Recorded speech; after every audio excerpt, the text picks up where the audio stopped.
Hi, Jessica again, and this is part 2 of my Bendigo Bank story. So, between August and October, November of 2009, letters flowed between myself and the Bendigo Bank, during which initially they were all, it wasn't their fault, it was all our fault, we didn't give them paperwork when asked, and anything and everything that they weren't responsible and we were. But as time passed and they investigated things further, they eventually conceded that our loan hadn't been well handled and what would I like in compensation.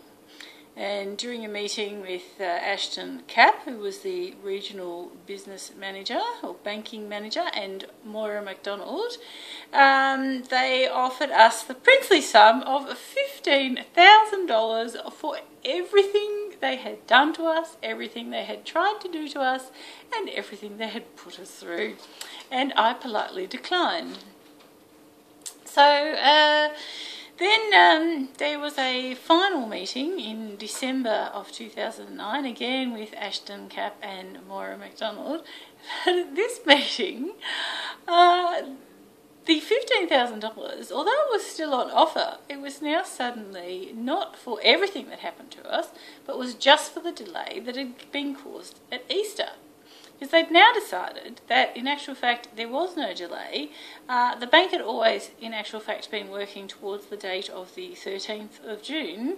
And that was just really, really funny, because then why then did we have the email from Darren Walsh on the 9th of May saying that the only reason that the bank was offering us the loan was because of the delay up to that point? And also, why would the bank write a loan, a 1-year interest-only loan, on which they were going to make a loss unless they really, really had to? And the reason they really, really had to was because of the delay.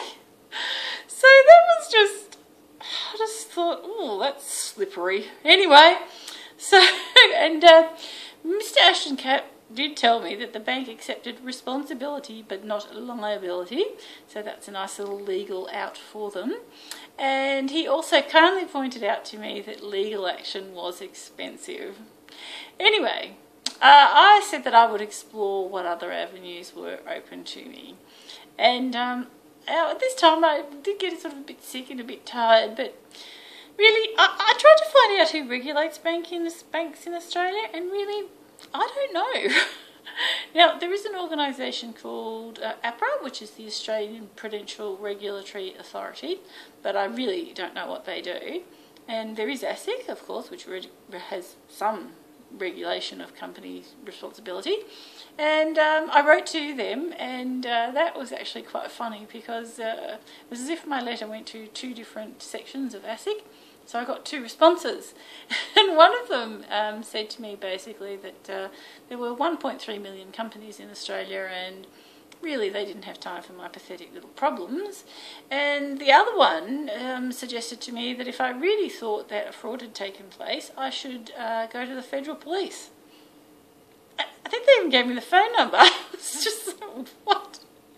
Anyway, somewhere in there though was also the suggestion to go to the Financial Ombudsman Service, which I had actually already decided that I would do. So I would have to say that everyone at the Financial Ombudsman Service was very polite and professional and helpful. But as they told me, both in writing and verbally, that they're independent. They're an independent authority, but as far as I understand it, they're funded by the banks. So I'm not really sure how independent that makes them. But the other thing was that they really want to point out to me that there was only a narrow range of issues that they could look at. So what that really meant in practical terms was that this many things happened to us, but the bank could look at this many things. The Financial Ombudsman could look at this many things. So I sort of thought, oh, well, okay. I thought, oh, well, I'll proceed in the absence of anything else. And I would write a letter to the Financial Ombudsman Service. They would then write to the bank would respond, and it would come back to me. And I just had to laugh, really, because the letter I received back from the bank by way of their explanation and story just had so many lies in it, just out and out lies. I just thought, how can they do this? And the lies were really funny because some of them were just, you didn't know what was the point. Like this lady, Julie Dillon, who was the works in customer resolution management. She said that when we first approached the Bendigo Bank to see Dion Shirley at Greensborough, it was because we had a previous relationship with him. We'd never met him before. But why bother making up a lie like that? It just seemed really odd. And there were a number of things like that. But there was also things like with the GST that was withheld from the $50,000, she said that yes, it did happen and it was a mistake, but it was corrected at the next drawdown. But there wasn't any other drawdown. And I've got the bank statements. There's no $4,455 going in. Why would she lie about something that was so easily disproved? That bothered me. But the good one, the big one, was that she said that a term extension request, a 15-year loan option and a 30-year loan option were all discussed with us. Now, the 30-year loan was never, ever mentioned or discussed by anyone, ever. In fact, I have a letter from the bank from previous time saying that the term extension and the 15-year loan option were discussed.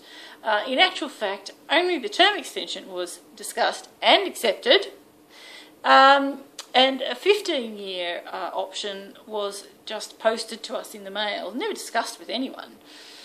Anyway, I thought, oh, well, I'll keep going, see how things go, and it seemed to me that I had to give the Financial Ombudsman an enormous amount of paperwork and detail and information. Now, that's okay for them to ask for it, but it did mean that I had some really big steps to get over and an amount of work to do, and the bank was just busy lying, and they could only look at a really narrow amount of things. They couldn't look at all the things the bank did to us to do with the contracts, the pressure they put us under, the mistakes that it was so convenient on the contracts, the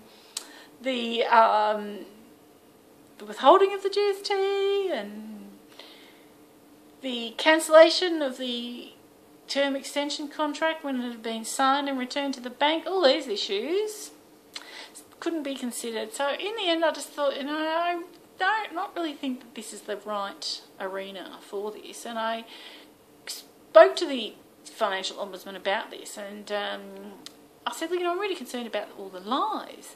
And they basically said to me that they deal with banks all the time and they can basically tell when they're lying and when they're not. And I just thought, well, what does that mean? That banks lie all the time to them? Or I don't know, it just seemed really odd. Anyway, I decided I'd withdraw it and follow up possible legal avenues. But I then received a telephone call from the Financial Ombudsman Service where someone quite senior spoke to me for about 10 minutes. Well, they spoke at me.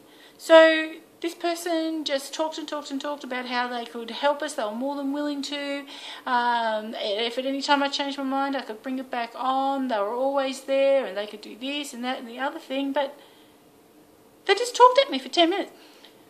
I just putting it in here because it was just a really, really odd phone call. I don't really know what prompted it, or it's just very strange. Anyway, so then by the end of December 2011, I then received a final letter from the bank, this time offering us $25,000 for everything. End of story. That was it. Anyway, I just didn't respond. $25,000 for everything they put us through. Still pathetic. Anyway, so then I decided I'd have a look at legal remedies, and that turned out to be another big joke. So, before you want to start a court case of this nature, you need to get an opinion from a barrister as to your chances of success. Now, an opinion will cost you around $5,000 to $10,000. And then if they say that, yes, you've got a case, or you've got a whatever percentage chance perhaps of winning, and you decide that you do want to go ahead with it, that would then cost you somewhere between $50,000 and $100,000. Now, as we all know, things are not certain in legal cases. So you have to not just have that money, but be prepared to lose it. And that's a lot of money. Now the other thing, of course, is that if you did proceed with a legal case, your one solicitor and your one barrister would be up against the bank's team of solicitors and barristers. So what it really means in effect is that there is no legal remedy for anything that happens to you with the bank in Australia for an ordinary person. It also means that there's no way of seeking redress from a bank. Their banking code of practice that they supposedly operate under, they're clearly free to just ignore that if they want to. The Financial Ombudsman Service, obviously, it can just offer you, can only look at a very, very narrow range of issues. And the banks themselves know that they can do all these things, lie and do what they want, and that there's nothing anyone can do about it. So the moral of my story really is to just stay away from the Bendigo Bank. Thank you.